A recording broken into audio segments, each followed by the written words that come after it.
Okay students, तो आज हम डिस्कशन करेंगे टाइप्स ऑफ हाइब्रिडाइजेशन, जिसमें 4 टाइप है sp3 डी हाइब्रिडाइजेशन।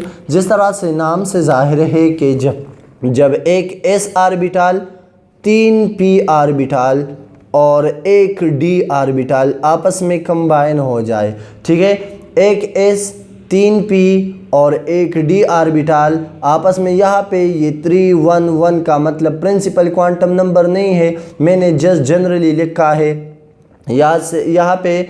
इससे मेरा मतलब है कि नंबर ऑफ आर्बिटाल्स, तो ये 3p का मतलब है 3p आर्बिटाल, 1d का मतलब है कि एक d आर्बिटाल और 1s का मतलब है कि एक s आर्बिटाल। जब एक s 3p और एक d आर्बिटाल आपस में मिक्स हो जाए और नए आर्बिटाल बन जाए, जो कि क्या होंगे, इसका नाम होगा sp3d आर्बिटाल, और ये नंबर में कितने होंगे, 5 होंगे, ठीक है। तो ऐसे हाइब्रिडाइजेशन को हम कहते हैं sp3 hybridisation.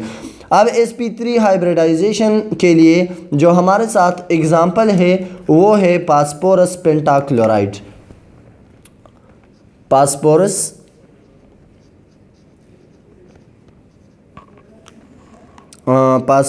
Pentachloride. Phosphorus pentachloride का फार्मूला है PCl5। इसमें फास्फोरस जो है वो क्या है, वो सेंट्रल एटम है, और क्लोरीन जो है वो इसके साथ ओवरलैप करके बॉन्ड बनाते हैं जो कि साइड एटम्स है, ठीक है।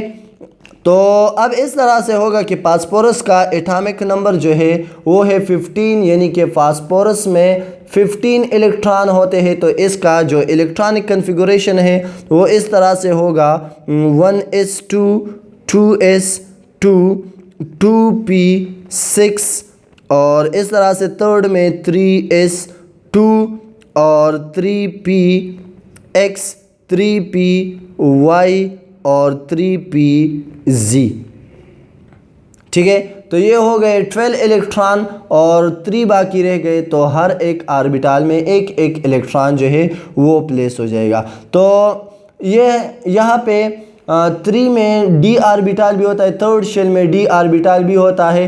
तो यहाँ पे थोड़ा सा मैं अगर लिख लूँ कि 3d जो है वो क्या होता है, वो 0 यानी कि खाली पड़ा हुआ होता है। अब अगर मैं इसको जनरली इस तरह से बना लूँ, हमारा काम चूँकि वैलेंस इलेक्ट्रॉन से होता है या वैलेंस शेल से होता है, तो यहाँ पे ये वैलेंस इलेक्ट्रॉन जो है वो मैं बना लेता हूँ इस तरह से जनरल फॉर्म में कि एक यहाँ पे 3s है, तो 3s के लिए मैं 1 बॉक्स इस तरह से बना लेता हूँ, और p जो है वो 3 है, तो फॉर एग्ज़ाम्पल ये यहाँ पे क्या है, p आर्बिटाल को रिप्रेजेंट करता है, और d में चूँकि 5 आर्बिटाल होते हैं, तो इसके लिए मैं क्या कर लेता हूँ, 5 वाला इस तरह से एक बना लेता हूँ बॉक्स, ठीक है।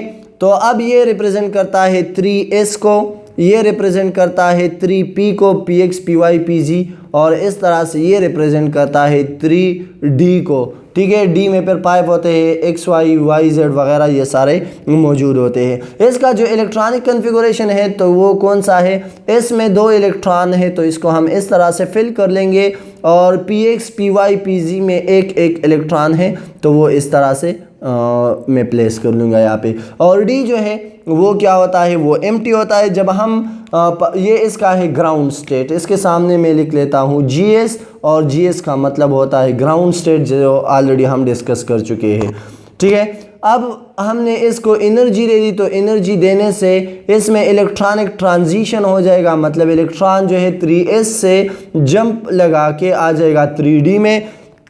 तो इसका जो एक्साइटेड स्टेट है या एक्साइटेड स्टेट इलेक्ट्रॉनिक कन्फिगुरेशन है वो इस तरह से हो जाएगा। थोड़ा सा मैं ये आर्बिटाल बना लूँ, ठीक है। ये है 3s, ये है 3p, और ये है क्या, 3d। तो एक्साइटेड स्टेटस का इस तरह है कि ये एक इसमें जो 2 इलेक्ट्रॉन हैं वो उसमें से एक इलेक्ट्रॉन एक्साइट होके आ जाता है डी ऑर्बिटल में, तो इसका जो एक्साइटेड स्टेट इलेक्ट्रॉनिक कन्फिगुरेशन होगा वो इस तरह से है कि यहाँ पे एक इलेक्ट्रॉन रह जाएगा, इसी तरह से एक इलेक्ट्रॉन यहाँ पे, एक इलेक्ट्रॉन यहाँ पे मौजूद है, एक इलेक्ट्रॉन यहाँ पे मौजूद है, और ये एक इलेक्ट्रॉन जिसने यहाँ से ट्रांजिशन कर लिया और यहाँ पे आ गया, वो मैं यहाँ पे इस तरह से शो कर लूँगा। अब क्या होगा, अब चूँकि डी पी और एस के जो शेप है वो भी मुख्तलिफ है, और क्या है इसके जो एनर्जी है वो भी डिफरेंट है, तो ये आपस में मिक्स हो जाएंगे। जब एक एस 3p और एक d ऑर्बिटल मिक्स होता है तो इससे जो रिजल्टेंट ऑर्बिटल आते हैं वो उसका नाम होगा sp3 ऑर्बिटल। तो हम फास्फोरस में ये 5 ऑर्बिटल जो है इसका अरेंजमेंट इस तरह से कर लेंगे कि दरमियान में हम लिख लेते हैं कि ये फास्फोरस है, और फास्फोरस के जो 5 नए ऑर्बिटल बनेंगे जिसका नाम होगा sp3d, तो वो कुछ इस तरह से होगी कि इसमें से ये एक जो है हम इस तरफ बना लेते हैं और एक इस तरफ according to the valence shell electron pair repulsion theory, एक जो है वो कुछ इस तरह से होगा और दूसरा ये इस तरह से, और एक जो है वो इस तरह से होगा। ठीक है, अच्छा जी, ये थोड़ा सा छोटा बन गया, चलो मैं इसको कंप्लीट कर लेता हूँ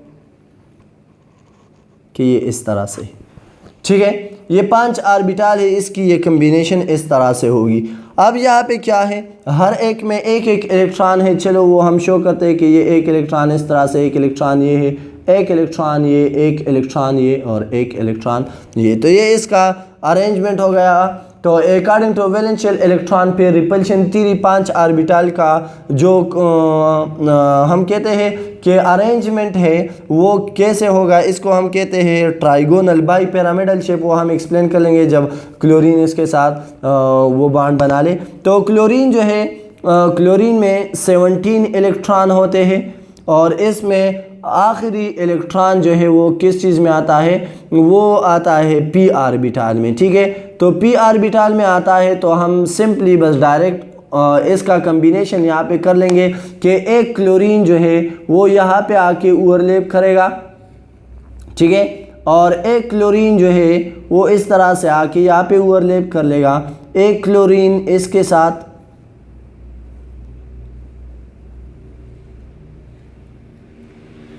हर एक के साथ जो है वो एक एक क्लोरीन जिस तरह से एग्जाम्पल में दिया गया है वो आके यहाँ पे ओवरलैपिंग करेगा। ठीक है, और अपना एक एक इलेक्ट्रॉन जो है वो इसके साथ शेयर करेगा और बॉन्ड जो है वो बन जाएगा। ठीक है, अब ये जो है इसको हम अगर जनरल फॉर्म में लिख ले तो फास्फोरस और इसके जो अरेंजमेंट है एटम्स का वो इस तरह से होगा, वो ट्राइगोनल जिस तरह हमने ज्योमेट्री बनाई थी, तो ये 3 क्या हो गए, ये ट्राइगोनल हो गए इस तरह, और 2 जो है ये दूसरे प्लेन में हो गए। तो इसको हम थोड़ा सा चेंज बना लेते हैं, एक को इस तरफ और एक को इस तरफ। ठीक है, अब ये क्या है, ये हर एक के साथ क्लोरीन अटैच है, यहाँ पे क्लोरीन क्लोरीन हर साइड पे यहाँ पे हम अटैच कर लेंगे। ठीक है, अब ये 3 जो है ये एक प्लेन में होते हैं जिसको हम ट्राइगोनल शेप कहते हैं इस तरह से, और ये जो बाकी 2 है ये प्लेन से बाहर होते हैं, मतलब ये एक ट्रायंगल के शेप का होता है जिस तरह ये बोर्ड पे है, और ये एक इस तरफ बाहर और ये एक अंदर की तरफ, तो ये 2 जो है ये प्लेन से बाहर होते हैं और ये 3 जो है ये प्लेन में होते हैं। तो ऐसे शेप को हम नाम देते हैं trigonal bi pyramidal. Trigonal bi pyramidal जो है ये इस शेप का नाम है। अब इसमें एंगल कितना होगा, तो एंगल जिस तरह हमने ऑलरेडी डिस्कस किया है कि ये जो ट्राइगोनल है इसके दरमियान एंगल होगा 120 डिग्री, और यहाँ पे जो एंगल है ये होगा ये क्लोरीन का, यहाँ पे ये एंगल होगा 90 डिग्री। तो ये जो प्लेन से बाहर है इसका एंगल होगा 90 डिग्री और ये जो रेड कलर वाले हैं इसके दरमियान एंगल होगा 120 डिग्री। ठीक है, यहाँ से ये क्लोरीन है, थोड़ा सा इसको मैं लिख लूँ।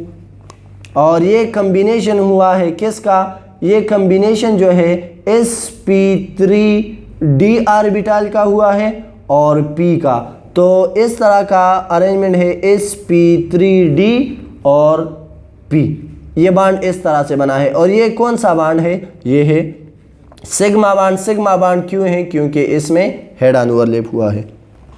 तो ये डिस्कशन था sp3d हाइब्रिडाइजेशन के बारे में। इंशाल्लाह नेक्स्ट लेक्चर में हम मज़ीद टाइप पढ़ेंगे हाइब्रिडाइजेशन की। तो सी यू इन नेक्स्ट लेक्चर।